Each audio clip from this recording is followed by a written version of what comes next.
Cool. So, hey, RJ, how are you doing? Good, How good. was How your are you day? guys? It's always How great to see you. how have you been? Yeah, Uh, good. I've been just went to a birthday party today, and we had a couple of guests. They just went and literally I prepped for the live, and I just realized it's not at 10 o'clock, it's actually at 9 o'clock because the clocks change in the UK. At least you gained the hour. It's the springtime that's really hard. Losing that hour is it's really rough. You pay for it. So we don't turn the clocks back, I think, till after next week. But anyway, so you got an extra hour to talk watches. Yeah, definitely. Cactus, how was New York? Actually, the wind-up watch fair in New York, it was kind of exciting. There were, I think, more than 140 brands present this year. I got the chance to meet with some new brands as well. Overall, there was a good amount of hype, especially Studio Underdog's recent launch. Also, Christopher Ward's partnership with the Worn and Wound for the C12 logo. There were like a lot of excitement going. There is one thing, guys. When you go to a watch event, and then now I'm back, there are no recent events. I'm like, okay, there should be some more events. Is there any watch meetups, etc.? You kind of get into this habit, like attending watch events all the time. There's a Yeah, big maybe you void should start now. one. Maybe you should start Well, one in Toronto with What's DNA. well, we had the Toronto Timepiece show in September. I thought that was fantastic. So It was how did that compare to New York? New York, obviously, much larger scale, but was it the same type of setup? uh, almost, I would say, RJ, the same type of setup. You are right. Maybe the New York event has like more brands, but Toronto Timepiece Show this year, even they had more brands compared to the previous year. I think each year Toronto is putting its mark on the landscape. Some of the new brands that I didn't see in Toronto, they told me they already kind of booked for next year for the Toronto Timepiece Show. Hopefully, we will have more brands, and Sankit also promised to come and visit us in Toronto next year. Yeah, I'm gonna try. I'm gonna try and do the Toronto one and the Chicago one because I've got family in Chicago, so I might kill two birds with one stone. Come there in July, so it's school holidays, celebrate my son's birthday in America, and attend the wind up in Chicago as well. Yeah, Toronto's definitely worth visiting. I thought he did a fantastic job.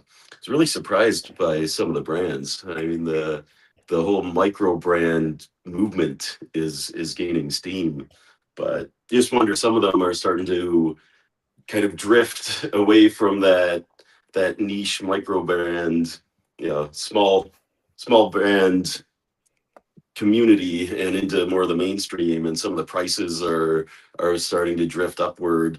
Just wonder how much longer before some of them start to alienate their base, because some of the biggest proponents of the microbrand is how much watch you get for the money, and some of them are now really getting up there. So like Atelier Wen, I thought very impressive, but a couple of watches, 30,000 US, I thought that was a bit much. So once you start to get into that, you're into different types of watches. So I thought it was interesting to observe the microbrand world and how it's starting to expand, but also wondering where it goes from here. I'm sure a lot of those guys want to run with the bigger horses, but it's not what makes them lovable to the community. We'll see where they go. I don't know what how the atmosphere was like in New York City, or if more people are willing to shell out four figures, five figures for some of these micros. Because there's a difference between micro brand and an independent watchmaker like Lane or so. But I don't know where you guys see it. You guys are more fingers on the pulse.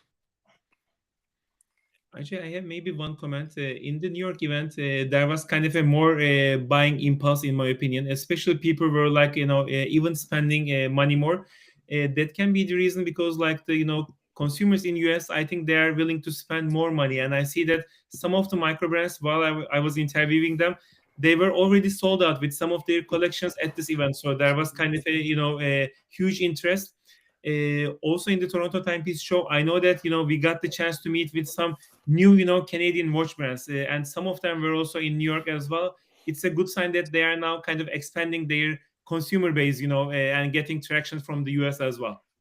Well, what price segment was selling? Because that's what I always find interesting. There's almost like a glass ceiling to certain brands and certain levels. Because like with the micros up to 1,500, like a lot of impulse buys, and there's a lot of brands there. Like the Sultan, I picked up the Sultan, the Aventurine Moon Phase. I think it was 1,200 Canadian, and that was like an easy impulse buy. But I think that when you start to get to 5,000, 4,000, the one Fears Jumping Hours I really like, but it was at around 8,800 Canadian. So I was wondering what segment is where they do their best. I would say between 1,200 to 1,500. That seems like a sweet spot. People kind of like really willing to pay that much. But if it starts kind of going to 2,000 and above, I think then the impulse buying kind of like decreases. It becomes like another story. However, Ajay, that being said, I don't want to contradict with myself. This Christopher Ward's worn and wound edition, it was getting a good amount of traction because C12 Loco is like, I think, priced at 5,000 USD in that price range. In the first day, I saw that like already 10 people were literally buying the watch, like they were lined up to buy the watch. So maybe there were some, like I would say, really strong buyers that were interested in Christopher Ward maybe, and maybe with that watch since it's a limited edition one. Yeah, Chris Ward is transcended though. They're wonder how much longer you can call them microbrand, and you wonder what the definition would have to be, whether it's awareness or production numbers or points of sale, because Chris Ward has really almost joined mainstream, and you can talk about them in the same conversation as the Oris level or even some Longines. Like I think they're finished beautifully. The movements are really impressive, and the finished product, like the Bel Canto, I think is amazing, and the 12 is really well done. So yeah, that you can see, and I'm not sure how they did it other than just consistently putting out enough product and getting enough grassroots momentum from the collecting community. Because I've never opened a magazine and seen a Chris Ward ad. I've never seen anything on TV. There's no posters at the malls. So it's just this echo chamber we live in is, I guess, big enough that they could gain that kind of momentum and that kind of following. But their product is outstanding. Yeah, I see Christopher Ford more as an independent brand. I don't think they're micro brand anymore. It's like Formax. They started as micro brand, but they're more of an independent brand now. I've got my Formax sweater. I love those guys. But they again, fantastic product just consistently. I just wonder if they they are doing more points of sale and working with some of the retailers, which I don't think Chris Ward is exploring yet, but I think that'll help Formex, and they've managed to keep their prices really competitive. I mean, they just put that ceramic essence out, and that's like a full ceramic bracelet and case, and it's less than 4,000 Canadian. Again, those micros, just incredible value for dollar. Yeah, definitely. Cool. So talking about the watches, what are you wearing today? So today, I don't know how well that readjusts the focus. So that's the Grand Seiko, the Tokyo Lion, but this was released in 2024 at Watches and Wonders. So it's got that multi-layered dial that changes colors in certain lights. It's a Tokyo Lion, lion's mane, but it's I just love Grand Seiko in general, but especially their sports line, very aggressive, chunky, bulky, and just sharp lines, and really shows off the polish. And this dial, you can't really appreciate it, but it's pretty spectacular under natural light and in person. It really changes from a orange to a gold to a copper to a deep red. It's amazing optical illusion what they were able to pull off, and then the textures within. It's a fun one. Yeah, Grand Seikos are definitely interesting watches. What do you guys have on?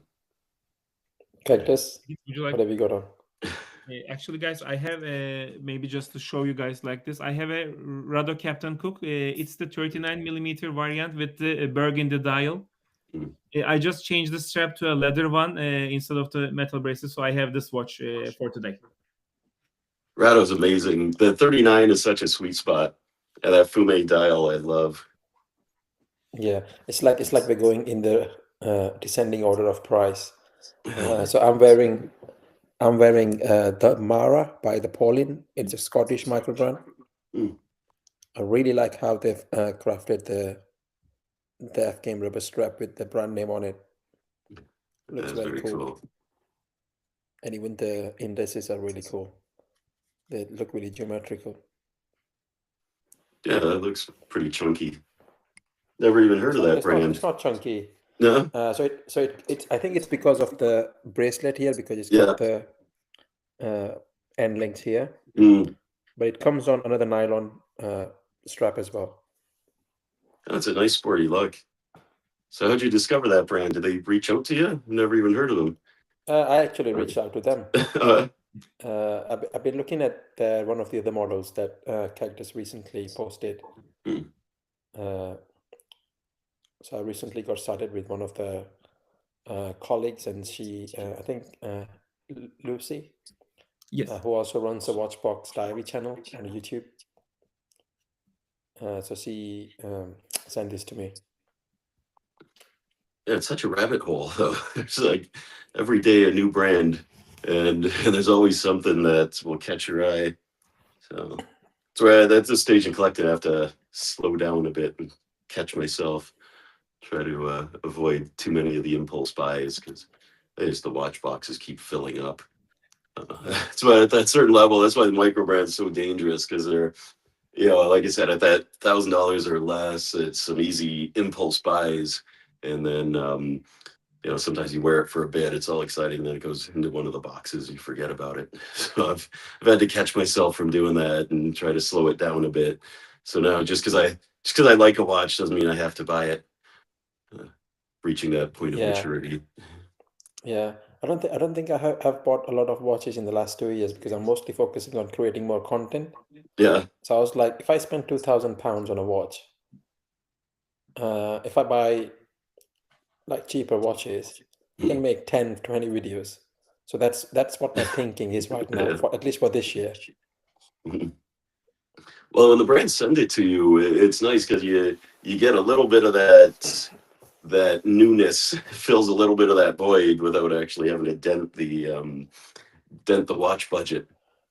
Because sometimes these impulse buys, you only really enjoy them for a week or two, and then they sit idle for a while, and a lot of them I end up giving away.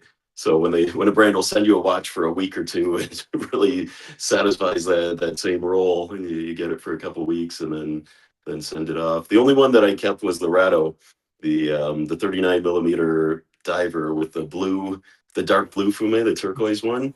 Yeah, that one I couldn't give back, and that was, again, I think 2,000 Canadian or something.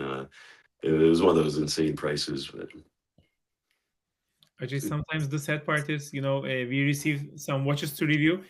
All of a sudden, for instance, I need to send all of them back, and I feel a bit, lonely. Like, oh, I don't have any watch left. Like, I need to receive more to record some content.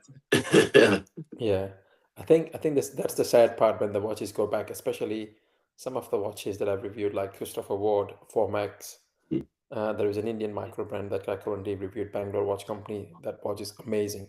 It's ready for space missions, like literally ready to go. The specs are made so it can go in the space.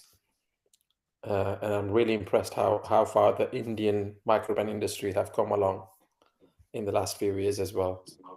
So some of those watches, when they go back, I feel sad. I was like, I really want to keep them, but sometimes you have to part ways. Otherwise, new watches are not coming. Yeah, you wonder how sustainable things are with the microbrand, because really it's a small market in a lot of ways. I mean, it's a large market in some perspectives, because the whole watch buying world is very large, and a large part of the population will buy a watch. It's just how many will look to them or discover them to buy a watch. And not everyone is crazy like us that will have over 100 watches and and collect and keep buying and learn every small detail about it. So most people will buy a watch and then be done. It's their wedding gift, their engagement gift, and that's their watch for life. So the watch buying world is very large. It's just how do some of these brands reach them? I think even the big brands, that's a big challenge. And who do they go after? You know, we've got some brands now just chasing collectors in Wales, and others are trying to be all things to all people and reach the masses. And you wonder what strategy is going to work best. And I think you see some of the industries struggling right now with that. You know, when things were crazy, everyone was selling everything. So now it's going to be a challenge for some of the brands to decide what they want to be and who their customer actually is. Yeah, definitely. It's hard because there are so many companies out there. Sometimes it's it's kind of confusing to what to buy and what not to buy. And that's where the community comes into the picture, where the brands are working with the community, people who are closer to the community, to build that trust among the customers. And So you mostly review and focus on the micros, or do you look at the whole industry as a whole, or even the upper end brands, or where do you I, focus most of your attention? I think 60 to 70% of my attention is towards microbrand. The mainstream brand, I only review those that I buy for myself. Mm. So I've got like Citizen, I've got Certina, which I haven't reviewed yet. It was like my birthday gift for my 40th birthday, but I haven't unboxed it yet, and it's been a year, almost 41. So I really need to unbox that at some point.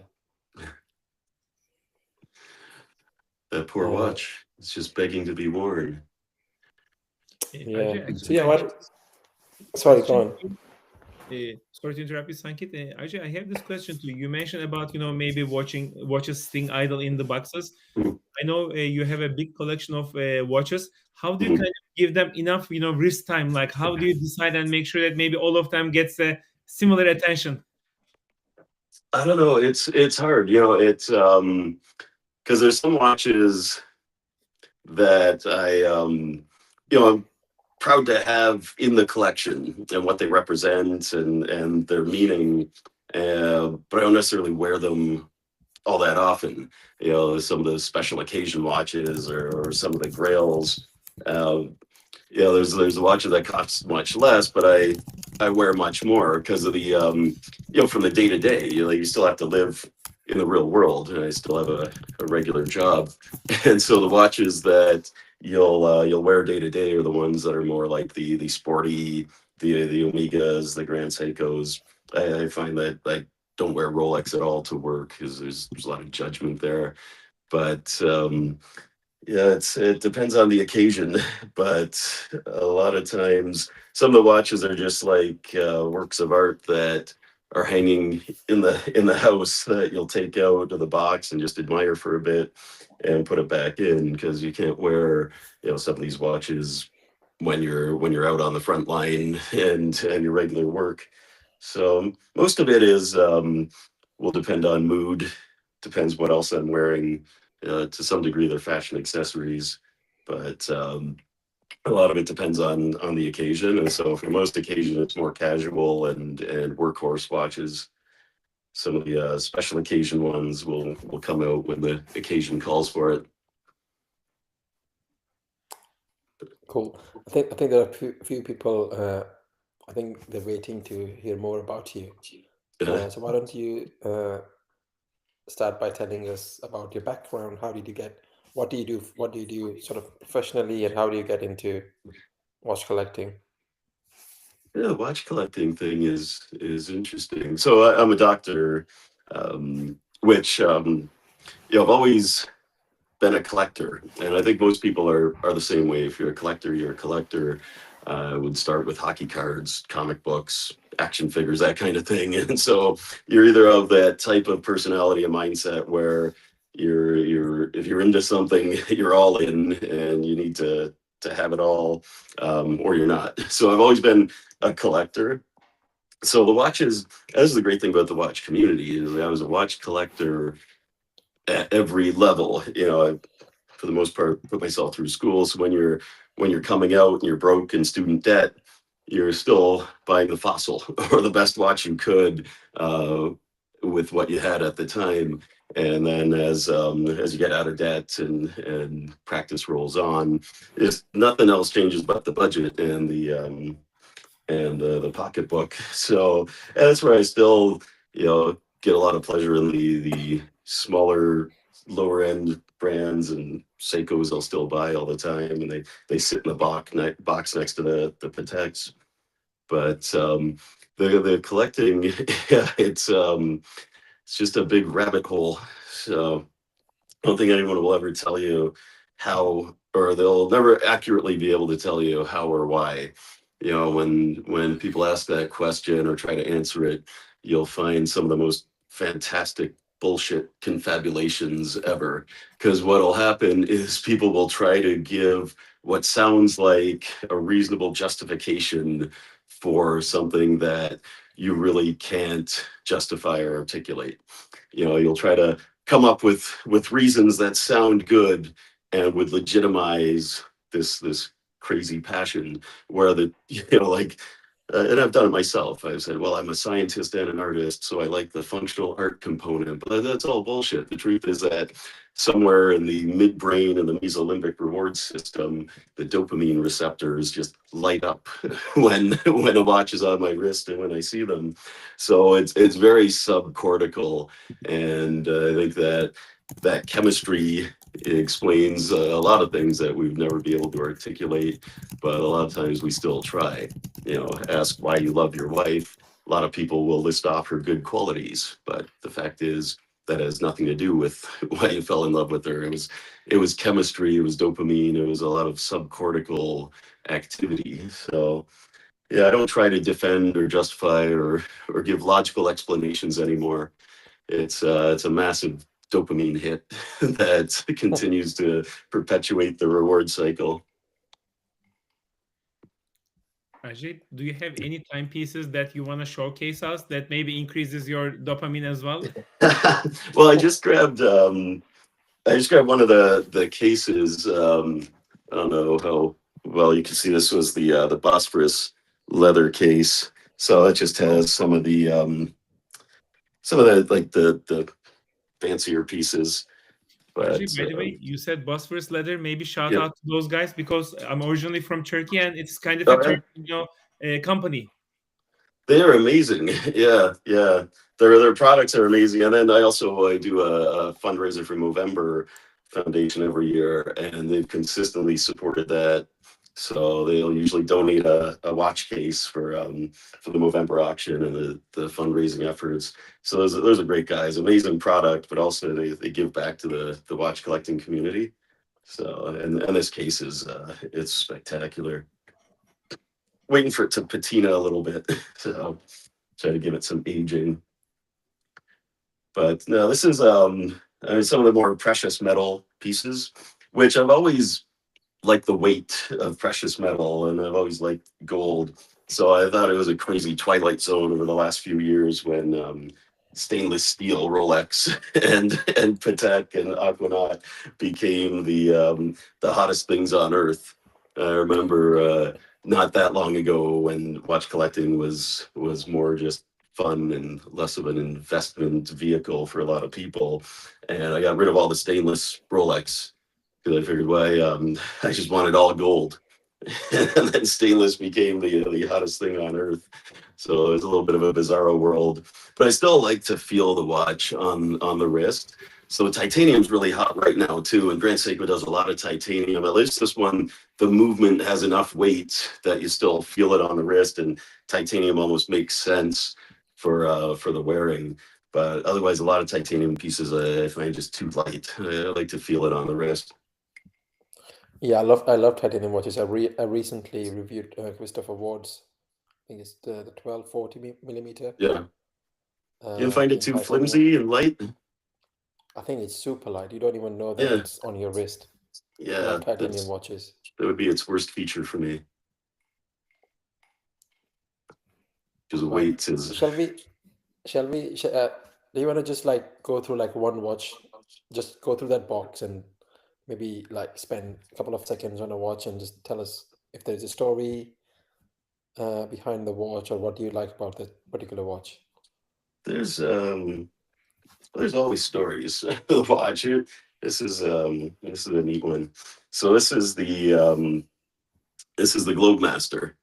So that is the when Omega released the Globemaster, um, which was, what year was that?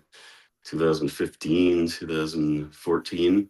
So it was the first of the meta certified movements. So this was the platinum one. So it's got the enamel medallion on the back. And so for this one, with the platinum, it has no date, whereas the standard Globemasters have a date window at the 6 o'clock position. So this one, when they first released it at Basel World at the time, when that was still a thing, it was like this, and I said I wanted one. They made 352 pieces. This is number 007. And then while we were waiting for delivery on it, we were actually at Crans-Montana in Switzerland at the Omega European Masters, and we visited the factory. And Gregory Kissling, who's now CEO of Breguet, took me aside and he said, the platinum, we've decided to put a date wheel on the dial. And there was another collector and I, and we just thought that was the absolute worst news we could have ever heard. So I like to take credit between the two of us for rallying with Urquhart and Reynaud and a lot of the powers that be that convinced them to make the platinum a little bit more unique and subtly different from its stainless steel counterpart. So I like to take credit for the fact that the Platinum Globemaster is still without date. But again, platinum's another metal that I absolutely love because of the weight. So that was the number 007. Most of my limited edition pieces I'll have, if it's out of a 3-number limit, it's usually number 007. The what else have we got here? Another platinum piece. This one full platinum. So that's the presidential with the ice blue dial, but it's just the weight of platinum I absolutely love. I love that it's under the radar too, because it looks like steel. So it's the one that's not as flashy or in your face. The Langa Platinum. So Langa, there's another brand that I absolutely love. I was into Langa before things went crazy. It's another brand that's somewhat hard because now their strategy, they've gone just after whales. So the average off the street collector is of less interest to them. They're mostly selling to guys who are dropping 6-7 figures on watches, and that's pretty much all they need to do. You've got a production of 5,000. If you can line your store with nothing but whales, there's so much more money than there ever was. So Langa makes incredible products, but yeah, they almost have no entry level anymore. So nothing as much for pedestrians. What else we got here? Sky Dweller. Always love the Sky Dweller. I think Rolex actually, I say I'm not a Rolex guy. I've got like 12 Rolex or so, but I think they don't really get enough credit for being watchmakers. The Sky Dweller especially, those are the rose gold on Oyster Flex with rhodium dial. I don't know how well that translates to screen. This is a annual calendar with double time zone and a date function. I think this is a brilliant watch, and the mechanism by which you can set the different function by turning the bezel. This is just fantastic watchmaking, and Rolex doesn't really get enough credit. And so they ride the hype train.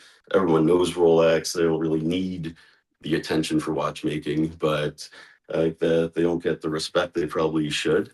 You look at the new Land Dweller. Yeah, it's amazing watchmaking. The movement there is spectacular. But most of the people who will end up with that watch on their wrist will have no idea what the movement's all about. So, any, what else? You guys are dumbfounded. Uh, but this is one that I absolutely love having in the collection. Don't get to wear it that much, but that's the annual calendar chronograph, the Patek. So again, just the grand complications of Patek. Sometimes you just pull it out, look at the movement, enjoy having it in the collection, but it's not one that there's many occasions to wear. So on an average day at the clinic, not really going to be banging around the Patek while stitching up things. So, but yeah, some are fun to wear, others are fun to have. You know, the AP I used to like wearing a lot more before things got crazy, and now it just become too much of a target and became a little bit too much of a stigma. So AP is nice because still not that many people know it. You know, we live in a small subculture, but still, it became one that is less enjoyable to wear because you start looking over your shoulder a lot more. But I don't know if you guys have had similar experiences. No. It's like Not radio yet. silence over there. There's the other Tokyo Lion. So that was the rose gold one. This is a heavy watch. So that's where, like I said, titanium almost makes sense because this one, the movement and then the gold, this one weighs a ton. But this is so well done. The sapphire on the bezel, and then the strap itself has gold laid into the textures of the croc skin. So it was just a really well executed watch. And then the gold, it's shows off the Zaratsu polishing just that much more. But again, this is a spring drive chronograph GMT with date function. I mean, it's very multiply complicated watch. Yeah, Actually, I have a I was just thinking there was a silence because I was thinking this is probably the most expensive collection I've discussed with someone so far on the podcast. Yeah, but then I got a full few boxes of some Timex and some fun day-to-day pieces, spinnakers I love.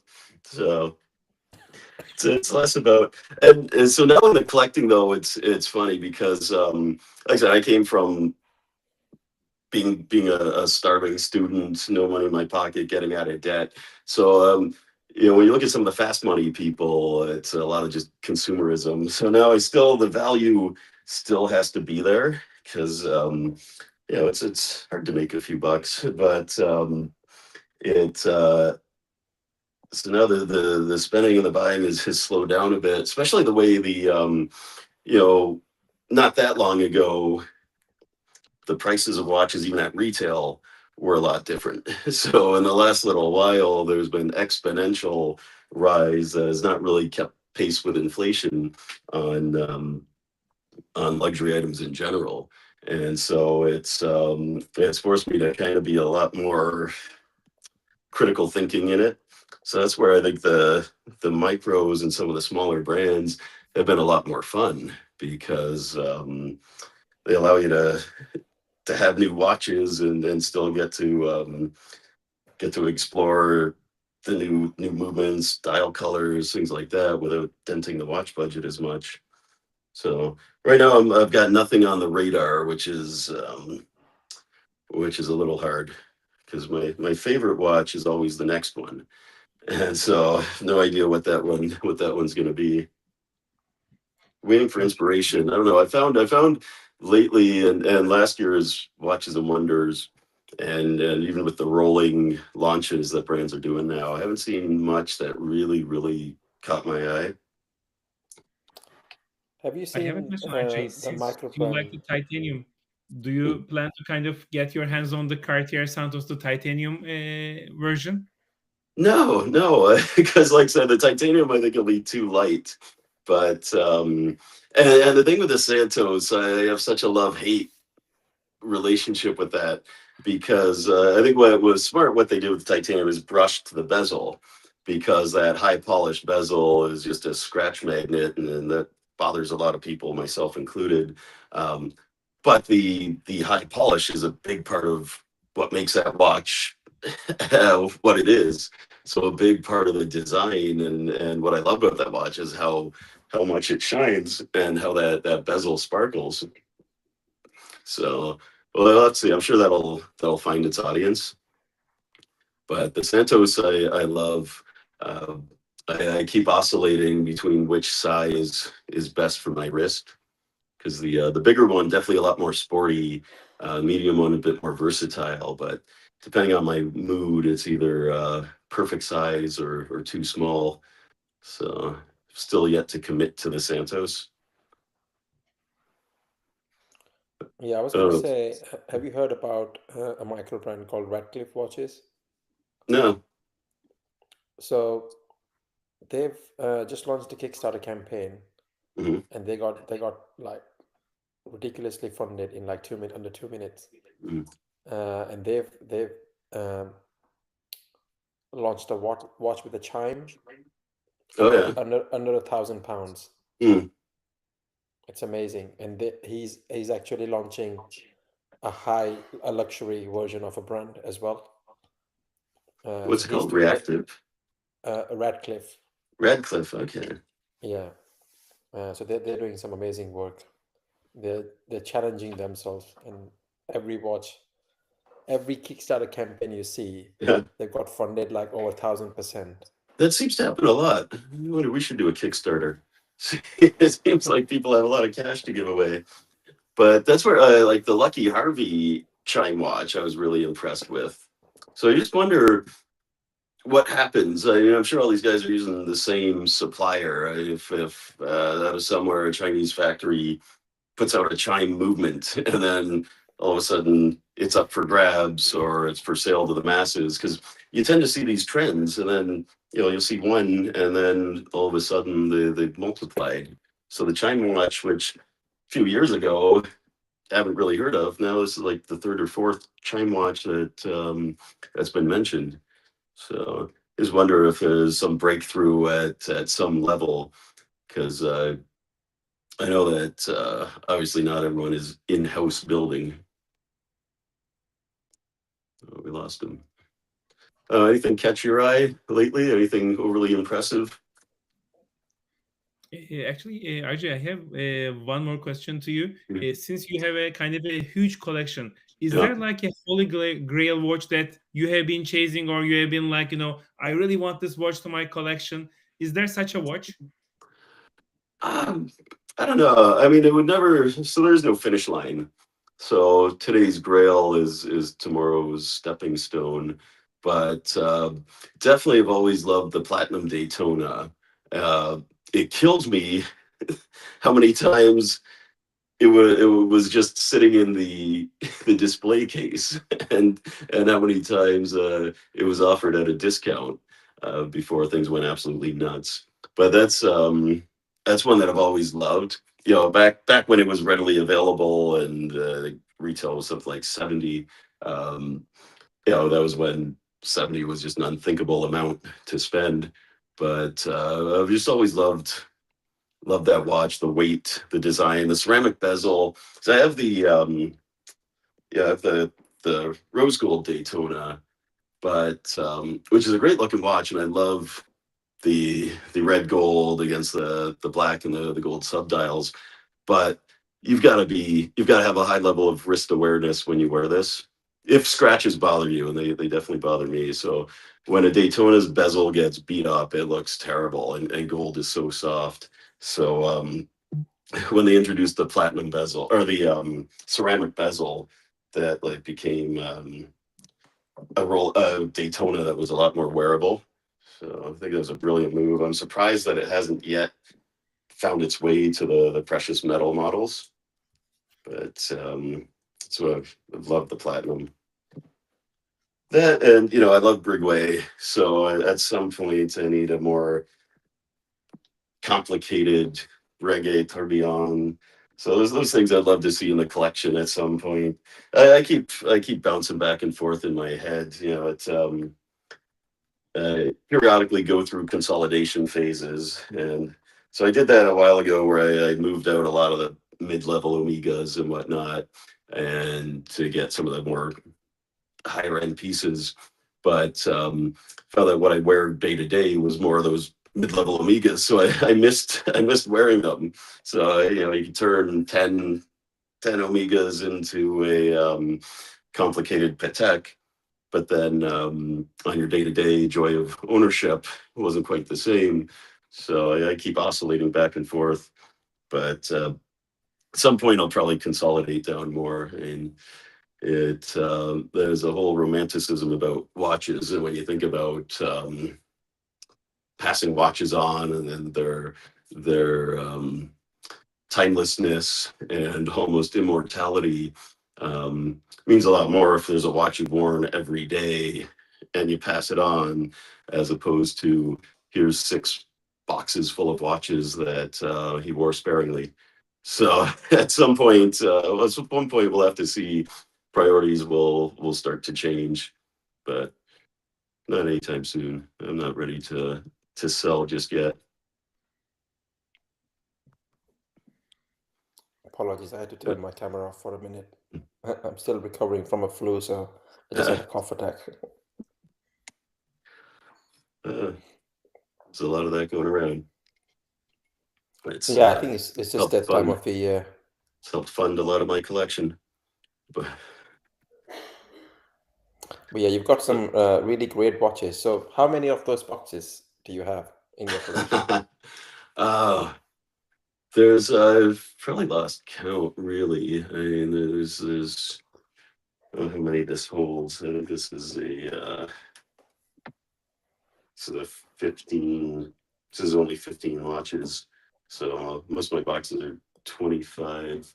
Yeah, I mean, there's a handful. There's probably an embarrassing amount, but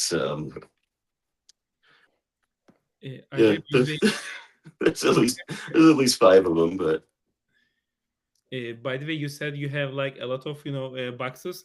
If you need additional storage, maybe I can store some of them for you as well. Well, that's the thing, is a lot of them are in the vaults too. So that's where, as many watches as they are, I tend to cycle through the same basic 15 that I have out, because otherwise there's a lot of effort to go and fetch them. But that's what sometimes makes it an event more special, is when you do put that added effort in. You go down to the vault, you get the watch, becomes part of the ritual for the night. But some of them, like I said, were watches I've hunted down and knew everything about, and had on the radar for a long time, and just waiting for the right moment or the right deal to come around. Others were impulse buys. It's a lot of vacation watches. You know how you are on vacation, you're a little more disinhibited. So it's amazing how it adds up over 20 years or so. But what do you think the next one should be? Did anything caught your eye in the industry?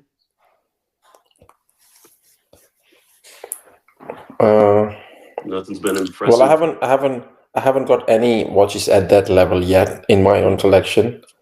So for me, I've got few. So I do like the C12 Loco. Yeah.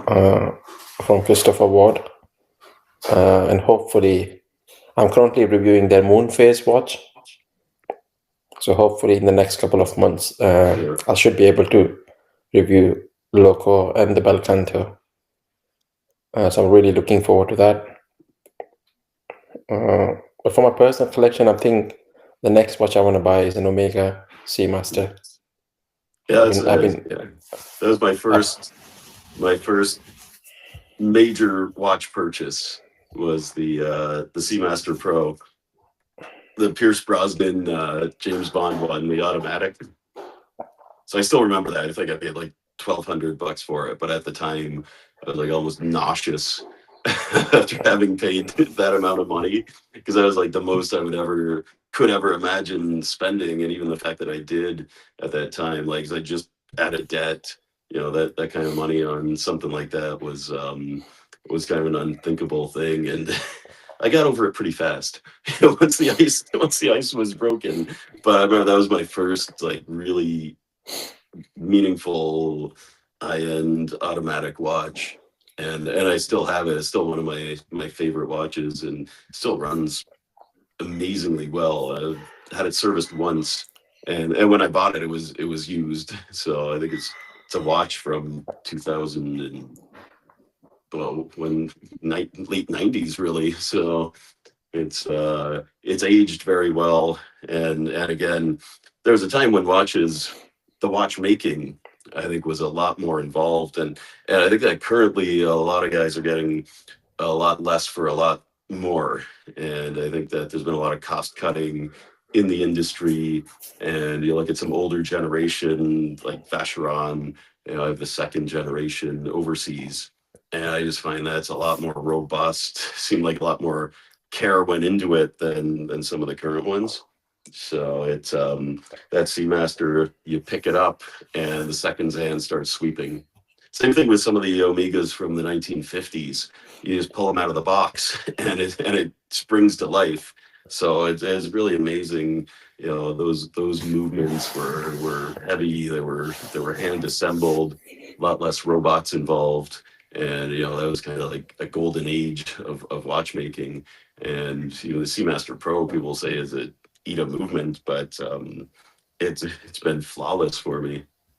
And even the new generation ones, I think, are still some of the best value at the mainstream watches.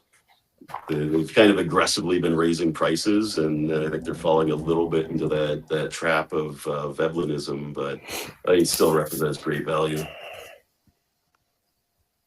Cool. What about you? What does your wish list look like? Actually, guys, for the, I would say, luxury segment, of course, I want to add one Omega Speedmaster, to the collection.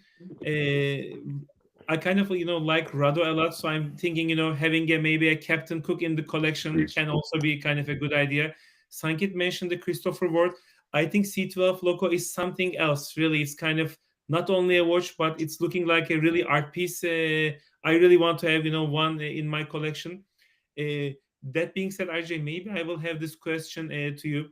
For a person who is kind of starting this watch collection journey, for instance, how did you start? Did you kind of start on a specific brand, or were you in a mood like, as an example, I need to collect some dress watches first, and then maybe like chronographs? Like, how was the journey for you?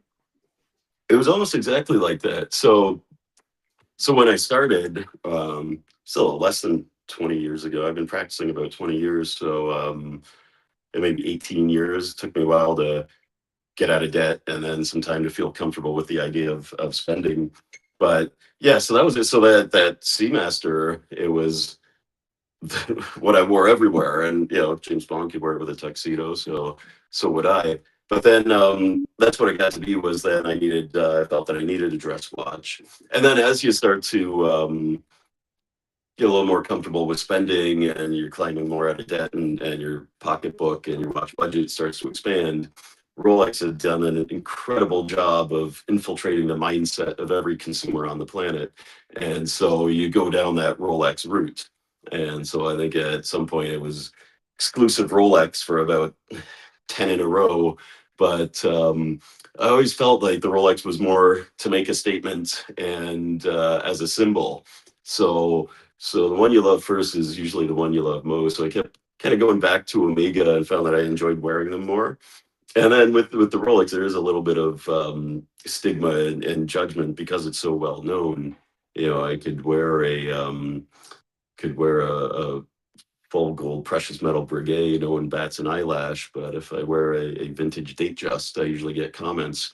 So, but Rolex did really well with that whole watch for crown for every achievement. And so I kind of fell for that hook, line, and sinker and went that Rolex route. But then I found Rolex was somewhat boring and pedestrian at that time. And again, this was a time when there was no wait list. There was you just walk in and buy a Rolex. So and there was not social media and all these other influences and echo chambers that make you feel like everybody is fully aware of the watch world and cares about it. So it was a time where you had no choice but to just listen to your own tastes. And so that's kind of what I was driven by was watches that I just wanted to wear. And then I got hooked on Omega. Omega was, when they're rolling out their boutique model, they were really good to their collectors, because it was a time when, Omega, no one was paying full retail for Omega. You would go in and always ask for a discount or expect a discount at your authorized dealer. And then they were rolling out this boutique model, which would not discount at all. And so you had something like New York City, Madison Avenue, Omega Boutique, three 3 doors down, Wempe, Omega retailer. You walk 60 paces and you get a 25% discount. So what would motivate anyone to buy at the boutique? So what they were doing is these experiences, these value added experiences that you couldn't really put a price on. So if you bought at the boutique, you would get to go to the PGA Masters and meet Rory McIlroy, and so some of those things really, you became part of the Omega culture. And so I was big with Omega for a while because they did a great job of making you feel like you were part of the Omega family and community.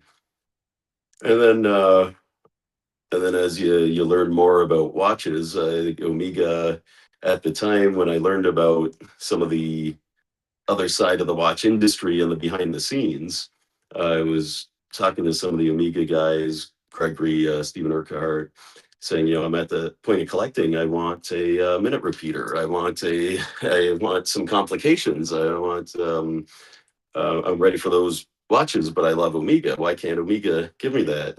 And then they explained how Swatch Group works and how there's no competition, so they can't have a annual calendar moon phase because that's a Blancpain thing, or you can't have a minute repeater because that's a Breguet thing. So I went to some of the other brands to explore that part of horology. But yeah, it's funny, you just end up full circle. So I'm just still buying mostly based on just what catches my eye.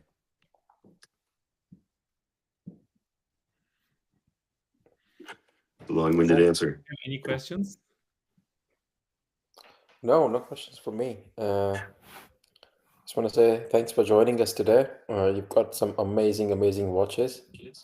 I think I would love to see more of your watches. Maybe we can have you again and explore more of your boxes. Yeah. Really appreciate you joining us today. It was really nice to talk to you. Sankit gave me an idea. Maybe we do kind of like box opening videos with you, Yeah. like during the live, we open one box and talk about each watch. Yeah, well, you're not that far away, so sure we'll run into each other.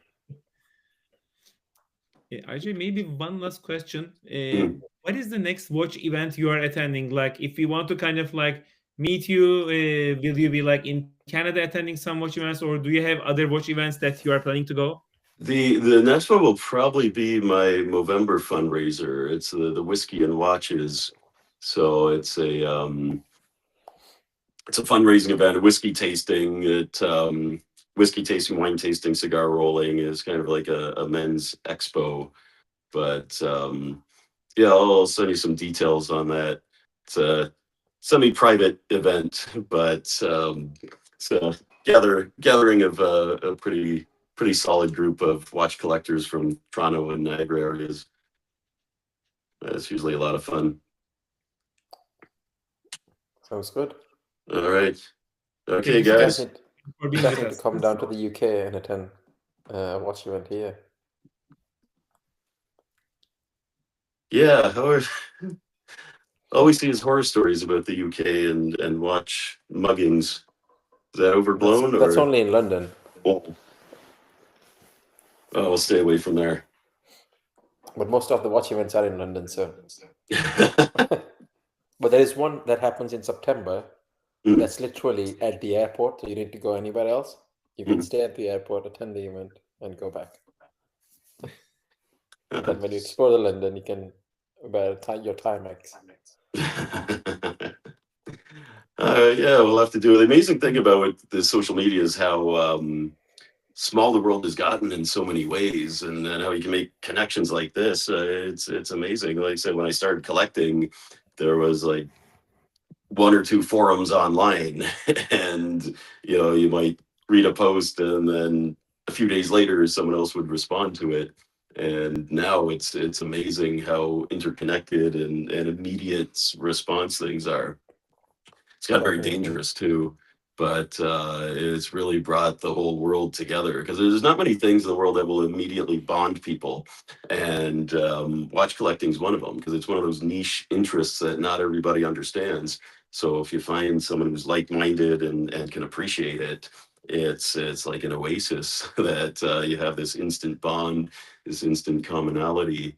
So it's one of those things that if you're a watch guy, you're instant friends, and it doesn't Yeah. matter what price or what level. And that's what I love about the watch community. It's more about, do you appreciate what it's all about?